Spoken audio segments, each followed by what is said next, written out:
Alright, magandang hapon po sa inyong lahat mga kababayan. Batang Maynila to, it's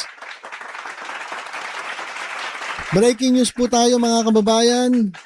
Ito pong si Representative, si Congressman Leandro Ngaw Leviste ay nagsampa po ng civil libel case laban kay PCO Yusek Claire Castro na nagkakahalaga ng 110 million. Grabe, pinarehas yung sinampang yung danyos dun sa sinampang libel case ni Enrique Rason dito kay Kong Miao Miao. Dito kay Congressman Kiko Barsaga. So parang sinasadya ng mga to Parang nag-uusap itong mga kababayan Para nag-uusap itong si Libiste saka itong si Kong Miao Miao. O sinampahan ni Rason itong si Barsaga ng libel case na nagkakahalaga ng 110 million na danyos. Ngayon, ito si Libiste nagsampa naman kay Yusek Claire Castro ng civil libel case na nagkakahalaga ng 110 million. So gaya-gaya. Talagang halatang gantihan to, it's. Nilinaw ni Libiste na inaaksyonan lamang niya ang mga naging pahayag ni Castro sa kanyang vlog hinggil sa franchise deal. Usong-uso na itong Usong-uso na.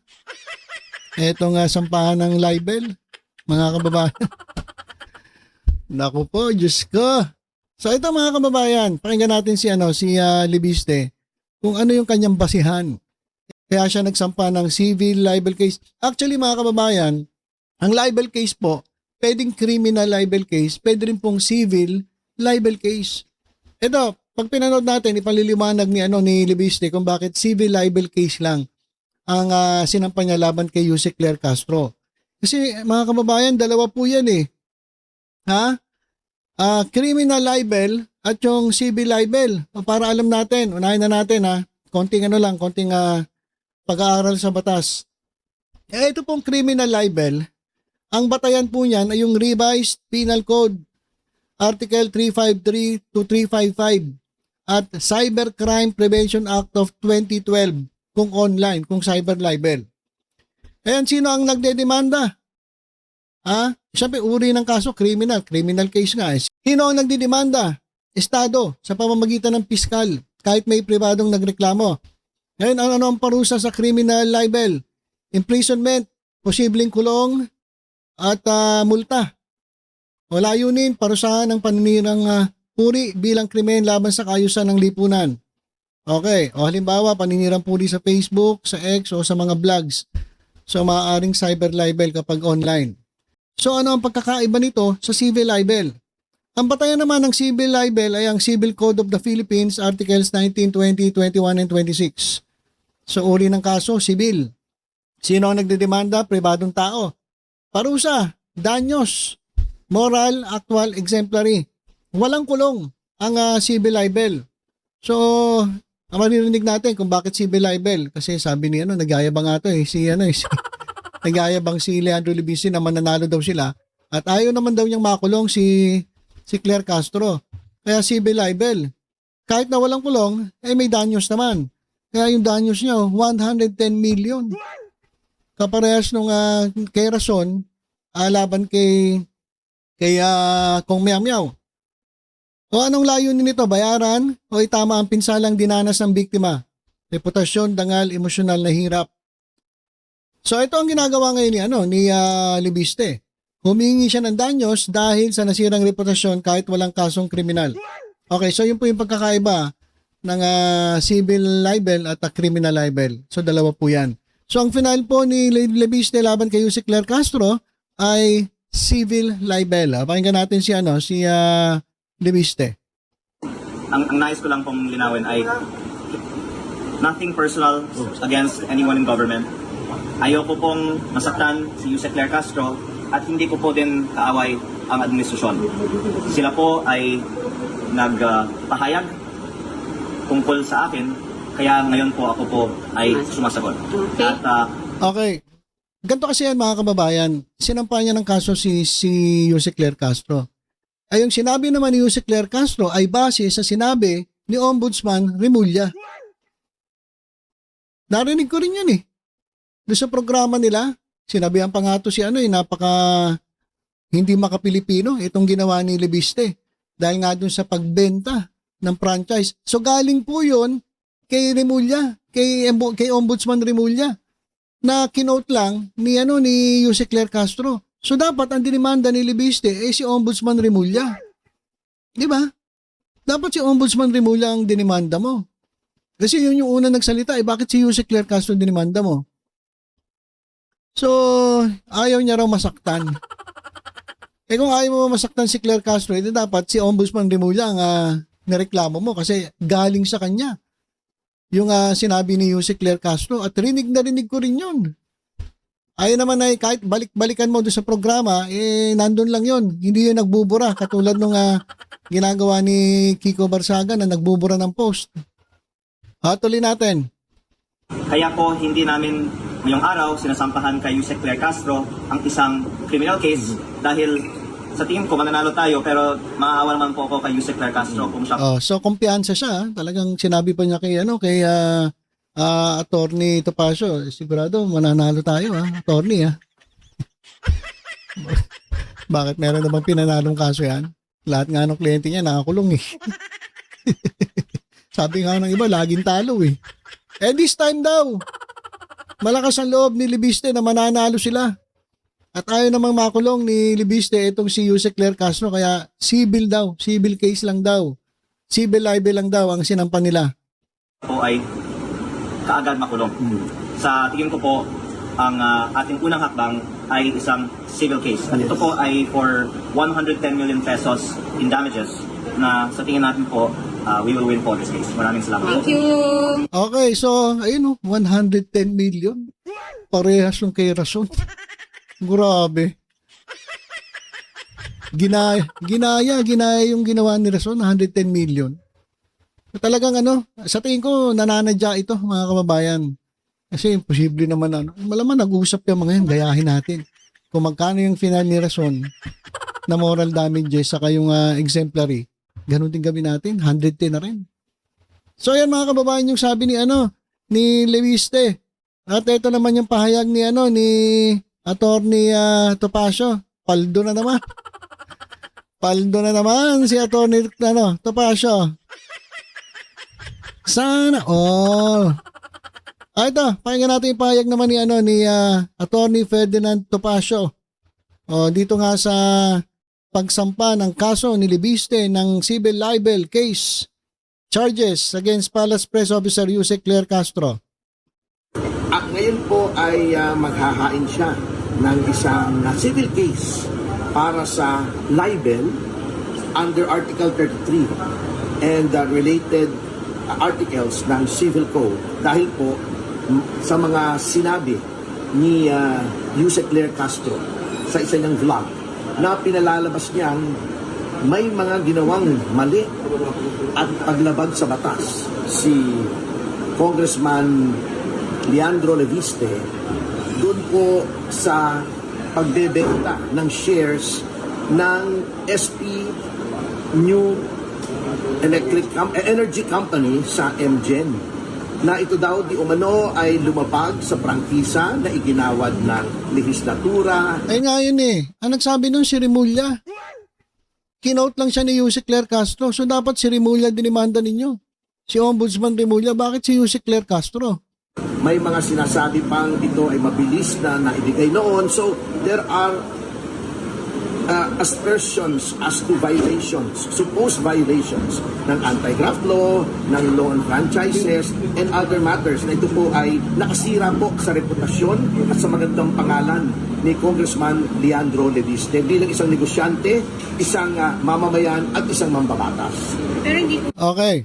ba Okay, so ayan mga kababayan, paldo na naman si Attorney Ferdinand Topacio. Ang dami niya, dami niyang mga kliyente, mga DDS.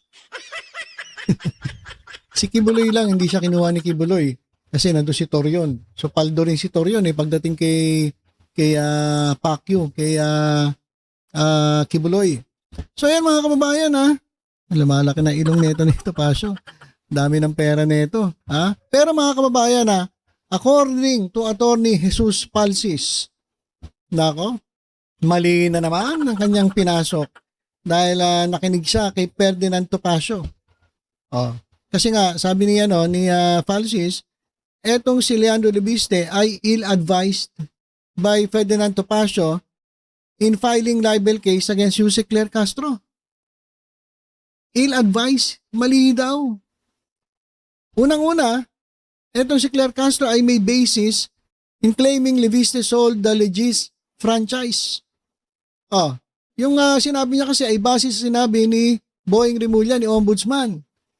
Diba? Sabi nga sa inyo, balikan niyo yung programa nila kasama si JB Ejercito. Sinabi talaga ni Rimulya yon. Na doon mag-focus, huwag doon sa Cabral Files kasi yung Cabral Files wala namang kwenta raw yan. Hindi naman mapapatunayan yan kasi wala na si Cabral eh. So yung Cabral Files, wala na yun. Hindi yun ma-authenticate. Kaya dapat mag-concentrate daw ito si Lebiste sa pagsagot doon sa kanyang franchise na kanyang di umano ibinenta, sabi ni Rimulya. At under investigation daw ng Office of the Ombudsman yan. O di dapat si Boying Rimulya yung dinimanda nila. At sabi niya, wala na raw siya sa o hindi niya pag-aari yung solar eh. Sabi mo nga sa Billionaire News Channel that he divested from solar para sa bayan. So, doon pa lang, may kalalagyan na itong dalawa. Mukhang talo ulit si Topacio. Talo ulit pa. Parang ibig mo sabihin na Jesus Palsis, laging talo si Topacio Oh, sabi talo ulit si Topacio. Di ba? Sabi ni Lebiste, mukhang sure ball silang mananalo, parang sure win baga. Nako, sabi naman ni Atty. Palsis, nako, nagoyo ka na naman ni Topacio. Kasi manalo bayad eh. Di ba? So yan mga kababayan, yung update natin kay Lebiste. Nako, mukhang pinag-iinitan ngayon itong si Claire Castro. Kasi ito si Claire Castro na naman ay nag-report sa NBI at nag-report ng death threat di umano ng neto ni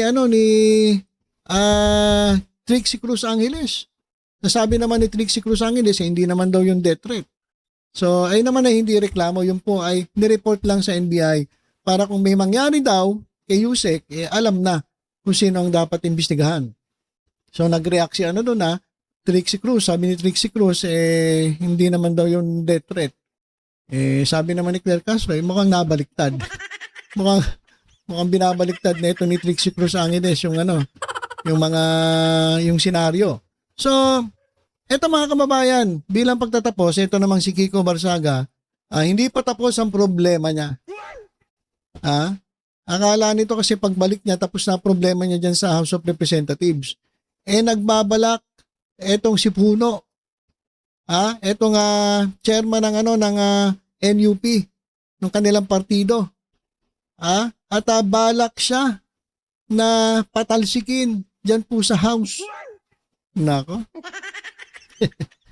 Paktay ka na, Kiko Barsaga. Kung dati nasuspindi lang ng 60 days, ngayon ay binabalak ng i-expel, patalsikin bilang congressman, etong si Kiko Barsaga. Ngayon mga kababayan, Puno on Kiko Barsaga, maybe it's time to have him expelled from House. Sabi kasi ni Puno, puro na lang kapalpakan ang ginagawa neto ni Kiko Barsaga. Sabi nga ni Puno, tila ba hindi yata natututo ng lesson etong si Barsaga. Hindi siya natuto nung siya'y nasuspinde. At has even ratched up his bad behavior. Mas lalong lumala. At tila ba binabaliwala niya na lang lahat. At minamak pati yung Congress. Kaya sabi ni Puno, I think we really have to make an example of somebody who just absolutely defies everything that Congress does.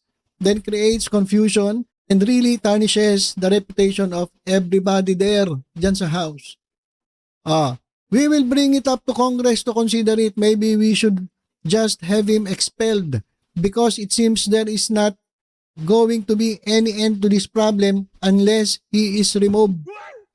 Paktay ka. Paktay ka. So kung ano, hindi na suspension. Expulsion na. I-expel na siya, patatalsigin na siya bilang congressman. Sa tingin ko lang pwede kaya Kasi may numero sila Kapag inangat yan sa Congress, pinag-usapan, may kalalagyan nito si Marsaga. Kasi nasisira yung buong Kongreso Sinisira niya NUP base dun sa kanya mga sinasabi na kaya nga siya sinampa ng libel ni Rason kasi dinamay si Rason na nagbigay ng suhol dito sa sa NUP congressman para suportahan si Martin Romualdez. So nasisira eto nga Congress ayon kay Puno. Hindi pa natuto ito si Barsaga. Pinakamaganda patalsikin na to. Ayun yung po sabi ni Congressman Puno. Ayan ako. Mainit po ang nangyayari dito po sa politika sa ating bansa. Sa totoo lang, nakakarindi etong mga nangyayari. Kaso dito, kaso doon, cyber libel dito, cyber libel doon, criminal case dito, criminal case doon. Ako, nakakapagod na rin. Ito nangyayari. Tapos tayo mga mahihirap, tayo mga ordinaryo mga Pilipino, imbis na pagsilbihan tayo na ito mga binoto natin, ang ginagawa, puro politika. Nako. So ilan po muna ang ating update mga kababayan. Tutok-tutok lang dito sa Batang Maynila to 8 sa iba pang balita. Ingat po tayong lahat. God bless po.